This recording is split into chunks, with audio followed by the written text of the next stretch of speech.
Testing 1 2. Hey YouTube Buzz, how are you? This is Jacques Gaines from Jacques Gaines Photography. Today I'm going to talk to you about the RX100, and as you saw from the title, I'm going to talk to you about why you should not buy this camera, which is kind of weird, I know, but hey, it's just the way it is. I will explain. Stay tuned to know why. Just remember, guys, Jacques Gaines Photography, it's all about the journey, people. All about the journey, I'm telling you. And not necessarily about getting the shot. Getting the shot's important, but it's also about the journey. Thanks for watching, everybody. I love it. Wow, I'm really proud of that intro. I like that intro. It's kind of cool. Listen, guys, I know the title's kind of weird. I will explain myself. I'll explain my opinion and why I believe in what I believe. So, but before I start, I want to make sure that you understand who I am and what I do. So it's important so that you don't think that I'm just coming up with this stuff off the cuff.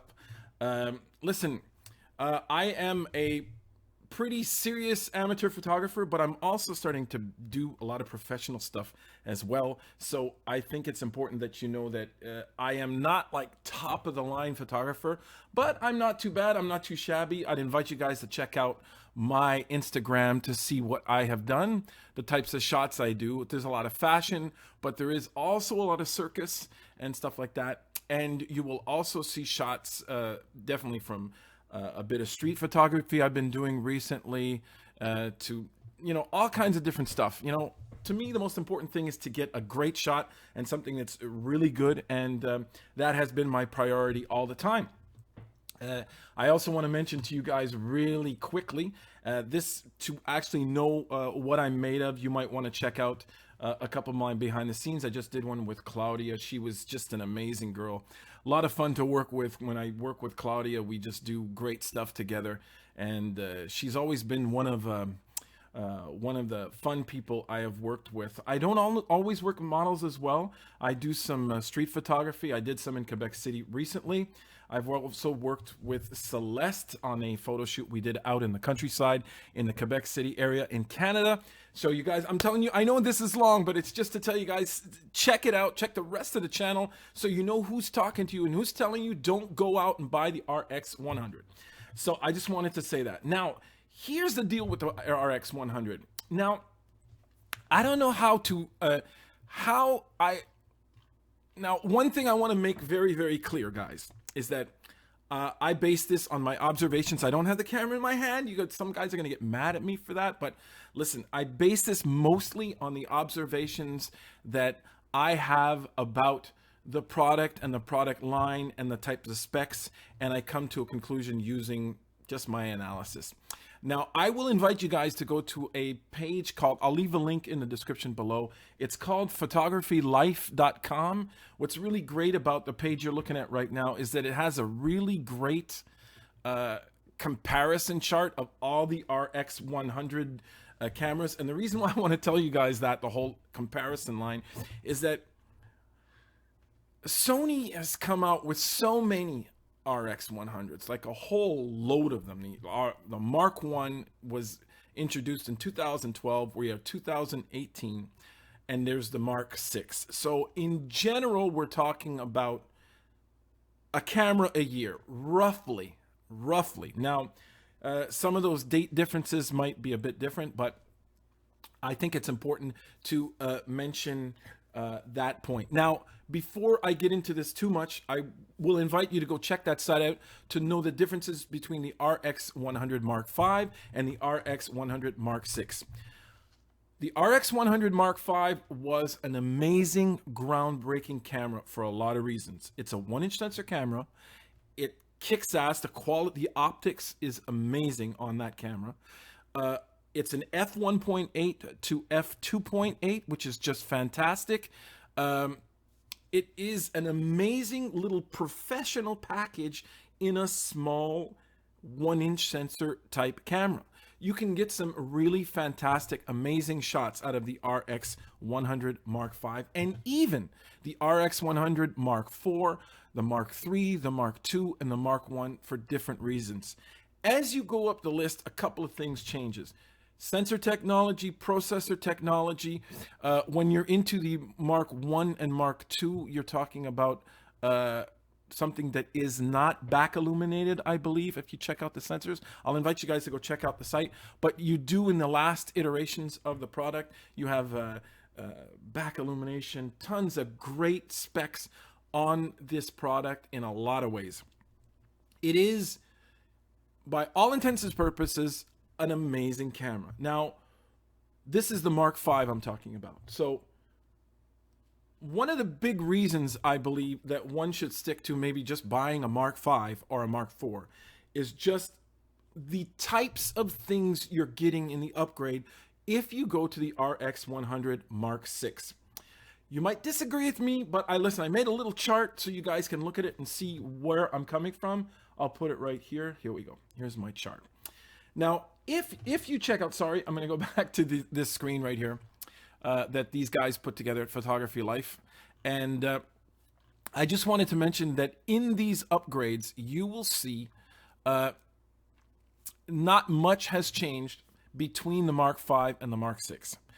You do have a lot of stuff like the AF points haven't changed, but the things that have changed to me are either lackluster or not worth the price of going up to. Here it says that the price is $948 and you're going to be going up to $1,198, and it's not even worth that extra price to go get that. So let's go to my chart really quickly. Now, here are the big differences between the upgrade between the Mark V and the Mark VI. The big differences I see that could be game changers for you, depending on what you do. Now, the zoom itself changes from the 2470 to 24 to 200. Let me explain to you why I don't think that's a big deal. Now, the spec just below that says the f 1.8 to 2.8, and you change your f. You close down your f to 2.8 to 4.5.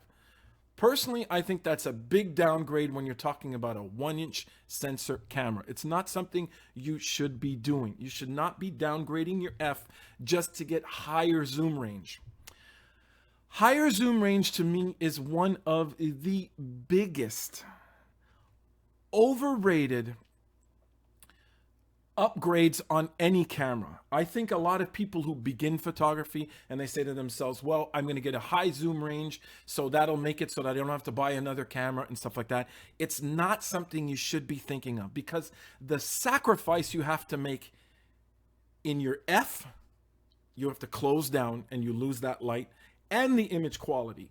No matter how much technology they put behind these lenses, you're not going to get the great quality that you get out of having a smaller zoom range. It's very simple.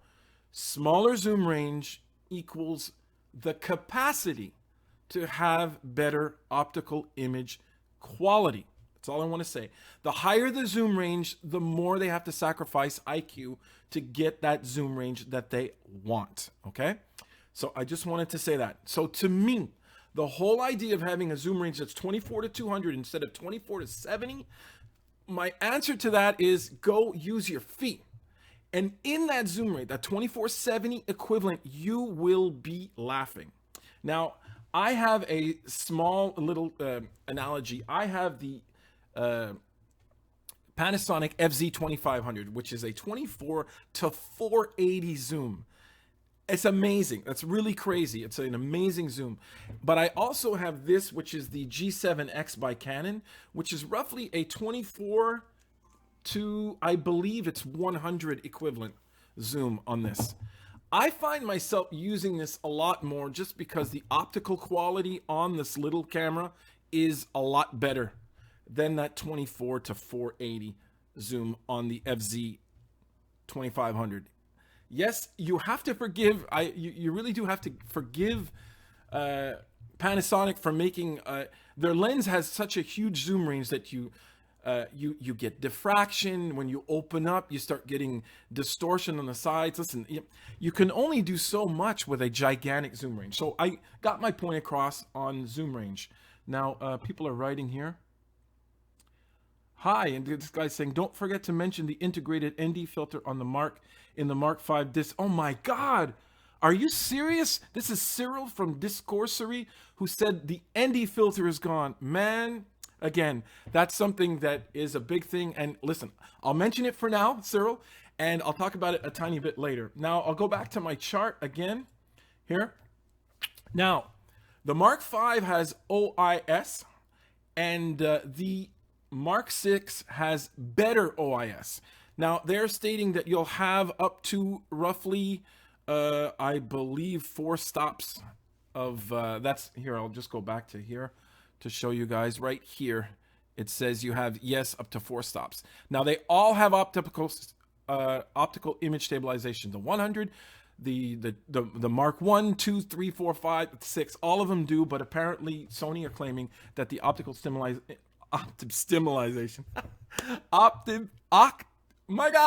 optical image stabilization on the Mark 6 is a lot better. So if you think that's a game changer for you, it might be. It's one of the things that I think that might be a game changer for some people. Believe it or not, I personally have a little problem with my hands. We have this hereditary thing in our family where we're shakers. Our hands shake. It has nothing to do with Parkinson's disease or anything like that, but we do have a tendency to shake. In my older age, I might shake a lot more. Something like this might be interesting for me later on, maybe 10 years, 15 years down the road. So it might be something that is interesting, and I think any optical image stabilization might be good, especially when you're dealing with a camera that's going to have such a gigantic zoom range. Now, another thing is that the buffer has been increased. Now, this is like saying, this is really weird because it's as if you're upgrading from a Honda. How can I say this? You're upgrading from a supercar to another supercar. You know, your buffer is 150 JPEGs or 233 JPEGs at 24 frames per second on both. 24 frames per second and a huge buffer. Both of them have that buffer. The Mark V and the Mark VI both have huge buffers. And to go from 150 to 233 is like to go from huge to friggin' gigantic. Now, do you want to make a movie with photos, or you just, at this point, why don't you just switch over to video at one point and just grab that image? But to me, this buffer increase is not that great of a thing. And the last big upgrade, I think, is the touch screen, which to me is a big, there's none on the Mark V and there's one on the Mark VI. I think that is an upgrade that might be worth it. Again, I've been using my G7X Mark II for a while. Listen, I'm a big fan of this camera right here. And the touchscreen implementation on this camera is really nice. When you have a smaller camera, I think touchscreen becomes a necessity because you can actually integrate some of the functions on the touchscreen. So definitely a good upgrade on the Mark VI to have that touchscreen. How the implementation is, I don't have it in my hands, so I can't really tell you that it's a great thing. So there you go. Now, I also have another thing here. Mitchell says, no external mic or headphone input or output.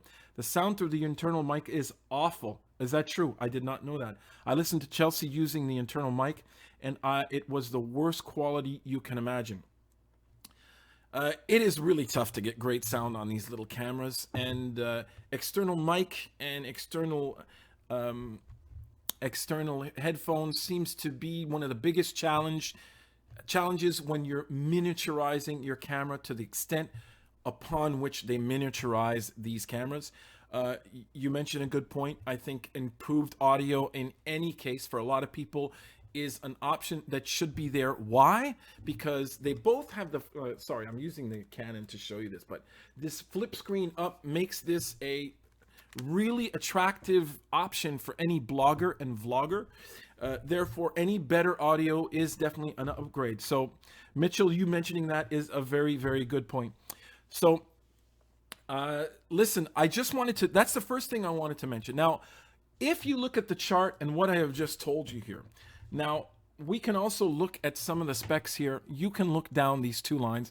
Again, I'll invite you to go to this page. These guys really know what they've done. Yes, here it is. The stacked CMOS starts at the Mark IV up. Okay. Now, the reason why this comparison chart is great is because you really got to look at your workflow and how you take pictures. Now, the first thing you're going to say to yourself when you want to consider actually using the RX100 line is, I need a small camera to shoot in my pocket to go out and shoot. Now, there's no doubt about that. You want small. And the next thing to do is to actually check a chart out like this to see what sort of workflow you go for. So again, as you can see in here, you're looking at the 315 AF points on both. You're looking at the zoom range, which is increased. Now you're closing down on your F. It's a big problem, guys. I mean, I think Sony is actually listening to their clients, unfortunately, in a way, because I think a lot of people who buy these cameras really want that huge zoom range, and unfortunately, it just destroys optical quality. It's just, you know, guys, that's my opinion on that. Many of the specs are the same. The EVF is the same resolution, 24 frames per second. The buffer goes up, tilting. Now, the LCD touchscreen, that's the new thing. Now, this HDR thing, I don't care. I never did care for HDR. The whole idea of using a hybrid log. Oh, I'm sorry. I made a mistake there. 4K HDR video recording. Yes, well, I never really cared for HDR in any sort of way. I really believe in having dynamics in my image, so that doesn't affect me at all. There you go. So that is my opinion on the specs and the list of specs we saw there. Now, what I also want to talk to you guys about is the very simple philosophy of you taking a photo and going out and taking a shot, and the way Sony has approached its clients. Right now, I believe, listen, I believe Sony has come up with so many groundbreaking things, it isn't even fun. Let me go back to the screen plus me. There we go. Is that screen plus me? Yeah, that's screen plus me.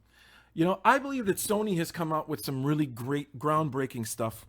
I mean, the A7 line, that you can get a full frame camera for just a really low price. You can even buy an A7 first generation that just gets some beautiful shots for relatively cheap, democratizing the whole idea of having full frame cameras, the specs they offer in these cameras, the fact that they forced the whole market to upgrade their specs, force Canon, Nikon, and all the big boys to say, okay, well, Sony's part of the big boys now, but to force all of these people to start upgrading and making better specs, it's been great. But the big problem with Sony is right here in what you're looking at right now. A camera every year and jumping and putting on more and more specs. I call it the spec bag. I've said Sony has always done that. They take this bag of specs, throw it in this camera, and just send it to you and say, here. And a lot of people get impressed by that, and they look at that and they go, wow, look at all these specs. I want this camera. I want it bad. It's good, but there's two things they're doing. First of all, they're not thinking of the workflow of the person who actually picks up the camera. What do they actually need? What are the things that you actually need when you have a small camera? You know, do you need that super zoom? Do you need, they offer a lot of stuff and they implement the stuff to be able to upgrade. And that's my next point, is that on top of ignoring any sort of workflow, they also degrade the value of everything they've made before. Now, if you don't think that's important, I can understand. And, you know, if you want to upgrade and come up with the new camera, the next camera. But I think there's a lot of people that might get impressed by the RX100 Mark VI, buy it, and actually regret their purchase. They're going to sit there and go, you know what? I was well off with my Mark V. And also, when you add that, just financially, in a number sense, in actual dollar signs, you necessarily have to put your other generation cameras on sale. It's just the way it works. It's the way the market works. You bring up a new camera, you bring that price to a higher price, which is now $11.98, and your old camera, you bring down in price. So I think for those two reasons, now, here's the thing. Whether you agree with me or not, it really comes down to this. You look at the chart, there it is. There are the differences between the two cameras. You either like these two differences and you really get into them and you think it's worth it and you move up to the Mark VI, go for it by all means. But if you don't see these as big upgrades, you gotta stick to the Mark V. Or wait just maybe a couple of weeks, maybe a month, after the Mark 6 is actually introduced and people start buying it, you'll see that Mark 5 and even the Mark 4 going down. Because I don't know if you realize, but if you look right here, the Mark 4 still has the stack CMOS, the native 1280 ISO, Bion's X processor, the f1.8 to 2.8. For many workflows, you can buy an RX100 Mark 4 at 848 and actually upgrade if your workflow doesn't fit into that super zoom range. And that's all I'm saying. Now, oh, there's some other comments. I'm gonna address those a bit later on. So that is really what I think. I really think that the bad news is this, is that the upgrade to me, because the other cameras were so friggin' amazing. The Mark V was just amazing. And the Mark IV were amazing, but because they were so amazing, it was a tough thing to top. And when I saw RX100 Mark VI pop out, the 3 letters WTF popped out in my head. What the hell are they doing all of a sudden coming out with this camera already?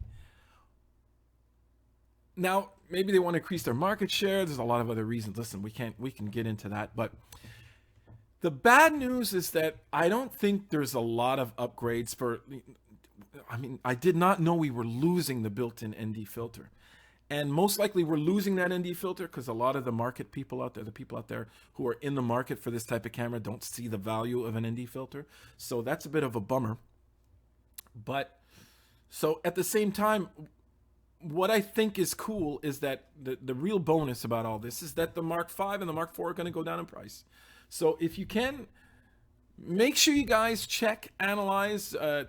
Chelsea and Tony have a great video on this, and what they do is Tony talks about what lens to buy, and by looking at Lightroom and using tags and metadata to actually find out what you use your camera for the most, so you can look and analyze in the last 3-4 years. I'll try to find that video and leave a link down below. Make sure you know that workflow, what you really shoot with your camera before you just go out and buy a bag of specs, guys. Don't just buy a bag of specs, because you can save a lot of money and you can get the camera that fits for what you do. Now, before I end this video, I'm going to check out some of the comments that people have mentioned. Okay, they're talking about external microphone. Not worse than my X Pro 1, however. Some guy's saying that his X Pro 1, the microphone, the internal microphone quality is really bad. I agree, but I agree across the whole Fuji line. The internal microphone, even on the XT2, was just god-awful. And the fact that you have an external mic jack is kind of a good thing on that. And the $1,200, yes, see, Mitchell says that the $1,200 price is a deal breaker. I agree. Mitchell says, I'll stick with my iPhone 4K 60p video. Yeah, but you know, the only problem with that is that you're talking about a friggin' microscopic sensor in that thing. So in low light, it might not be the same. Then Michael comes in, Quintero, and he says, yeah. So the $1,200 price there, guys, might be, let me move back. I'm sorry. I'm just going to move back to me. A $1,200 price range is something that is quite a bit huge. I think it is something that will just, you know what? I think one of the big deals on this is to just stay away from it. If you are a photophile, there's no question about it. Don't buy the RX100 Mark VI. If you're maybe a tourist and you want to make sure you have the latest, greatest, go out and buy the Mark VI by all means if you have that money in the bank account, but save yourself some cash, people. Just save yourself some cash. I really think it might be just the best idea to go out and get something that get the lower price camera. You guys, I want to thank you guys for watching this. And also, there's another thing I did not mention. Check some of the other lines. There's a couple of cameras by Panasonic. Panasonic also has some 1-inch sensor camera, and also they have some micro 4/3 mini cameras that kick ass. So you're talking about a large sensor in a smaller camera. So you're talking, if I believe, I forget which camera it is, if anyone can mention it on the comments, but Panasonic has some great offerings. They have the LX10, which is a 1-inch sensor. Canon has the G7X line, and now they have the new M series that have come out. You got to check and consider those cameras as well. So that's all I got to say today. Make sure you guys check out that friggin' workflow and how you work. I'll leave, again, the links below on all that stuff. And I hope you enjoyed. And remember, guys, Jacques Gaines Photography is all about getting the shot, but it's also about the journey getting there. Like, subscribe, and don't forget, everybody, keep on making something from nothing.